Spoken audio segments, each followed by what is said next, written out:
Truth TV, 19 March 2013. This is Douglas Bickford reporting live from Spokane, Washington. There it is right there. Today's low, which is 26 degrees right now at 7:27 a.m. in Spokane, Washington. That is not normal, okay? This is not normal, but they want us to believe that all these record-breaking temperatures, historical storms are normal. And I'm talking about the U.S. government here. If you want to call them the New World Order, the One World Government, whatever you want to call them, they're causing these weird weather things going on all over the country. Now here's another one. This is from the Weather Channel. This is a huge storm. They named it. It's so big they named it UKKO, whatever the hell that means. And there's a reason that they're naming these storms too. And I gotta search that and figure out why they're naming these storms all of a sudden. It's got something to do. All these storms have something to do with chemtrails and HAARP. They're causing this stuff to happen. This is not normal. This is not created by Mother Nature. Mother Nature would never do this to her own planet. If they would quit using HAARP on us and spraying us with chemtrails, the Mother Earth would retake herself and she'd go back to normal. We'd have normal blue skies. But anyway, there it is for you. This is part 2 of why in the world they spraying. Watch the video, please, and send it. Thank you. Very big red flag of fallout from these materials are pH changes to the forest floor. We have very extensive studies from the U.S. Department of Agriculture on the soils in our region, and those soils have changed in 5 to 6 years. The pHs have changed in this area as much as 10 to 12 times toward alkaline in 5 to 6 years. I've personally been in the forest testing with USDA soil scientists who just scratched their heads and seem to have no explanation for incredibly profound changes in pH, which is affecting the ecosystem here tremendously. Aluminum buffer action, aluminum hydroxide is what we think it is, plus the barium carbonate, strontium titanate, strontium oxides, barium oxides, probably some aluminum oxides in there, that this has apparently driven our acid soils about 20 times more alkaline to about 6.8. There are simply too many dots here that connect. Our skies are almost never blue anymore. That is a named consequence of geoengineering. The amount of lost sunshine hitting the planet right now is beyond belief. If people look up the term global dimming, they will see that fully 20% of the sun's rays that reached the planet several decades ago are no longer reaching the planet. I mean, that's a profound change that few people even know is occurring. And you have very visible occurrences in the sky from the aircraft, a very visible sun-blocking, expanding, dingy trails that are exactly what geoengineering patents describe. Heavy aluminum, I'm talking like in the 40s and 50s up to 3, 4, 5,000. That's still common. Barium, strontium to somewhere 40 or 50 to, again, about 2,000 or 3,000. Same for both barium and strontium. Where is this mountain of metal coming from? Why is asthma, ADD, Alzheimer's, autism, all elements related in many studies to aluminum or particulate inhalation? Why are these ailments going off the charts with no apparent explanation? Why has respiratory mortality in the continental United States gone from 8th on the list to 3rd in 6 years? And no one seems to ask any questions. Why every other person has asthma now? Why every other commercial on TV is an allergy medication? And again, when David Keith, the world's most recognized geoengineer, was asked on the record, had there been any studies done as to the consequences of dumping 20 million tons of aluminum in the atmosphere, his answer was patently no. While geoengineers claim that their models are to cool the planet, a number of studies now are arising that indicate, yes, temporarily there will be regionally cooling as these particulates reflect the sun. However, they actually at night act as a blanket and will warm the planet. So the question now remains, why in the world are they spraying? One of the things that geoengineering is about when you're environmentally doing something with the atmosphere, is that you can be engaged in weather modification. Historically, weather modification in the United States began to be looked upon in the 1940s as something that people would want to do.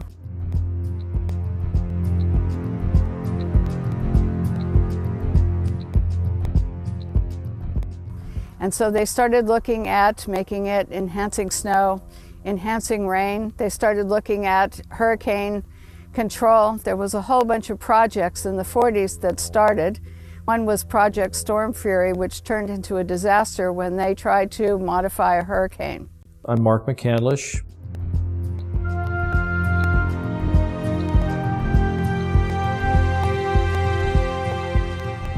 And for the better part of 30 years, I worked in the aerospace and defense industry.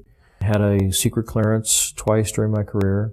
Some of the technology that I saw or participated in the creation of tends to play a role in some of the things that are used to control the weather. The very distribution process is being employed in the aerosol campaign, manipulating the weather, crops, taking over the food production or controlling the food production. The military applications, the process evolved when they realized in the 1800s that you can put things into the environment that will influence the uptake of moisture and where it drops out of the atmosphere again.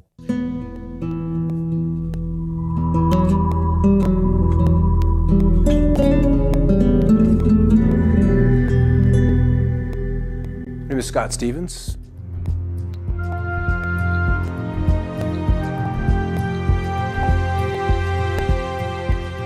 I was a television weatherman for 20 years. These chemtrails are absolutely required to impact whatever weather event they were designing. And the trails were an absolute necessary ingredient for them to achieve their weather modification goals. So we're finding the aerosols, the metal particulates, all of those can be used and leveraged to create weather events that are several standard deviations or outside what would be typically normal. When the geoengineering really got underway with the Russians in the mid-70s, we ended up with snow in Miami. We ended up with frost deep into Mexico. The bizarreness of the weather really exploded on the scene when weather engineering got going in the mid-70s. The Dakotas, in winter, they recorded a temperature of almost 100 degrees, 94 degrees. It broke the former record by 32 degrees. There's very profound things that people don't notice. Blue skies almost never. We almost never have dew on the ground. That's a known consequence of geoengineering if they did it, which they appear to be. It sucks the moisture out of the atmosphere. It doesn't descend, doesn't form dew. We have massive temperature disruptions. People are starting to wonder, why is it 80 degrees one day and then snowing the next day at 50 degrees or 45 degrees and then back up to 80 the day after that? When you push and pull the climate with these manipulation programs, of which there's a mountain of data to corroborate their existence, then you start to have massive fluctuations in the system. And we saw in March in the continental U.S., there were 15,232 temperature records broken. That's profound. Some of the daytime highs, the former records were broken by as much as 32 degrees. Don't people wonder what in the world is going on? Whether they want to make it snow at 45, 46, 47 degrees. I remember when 38, 39 was a big deal. Those kind of snowfalls in the upper 30s. And now that's been pushed into the 40s. There's a patent called ice nucleation for weather modification. This is a patent from NASA. It can be found online in its full form. This patent is for the creation of artificial snowstorms from what would have been rainstorms.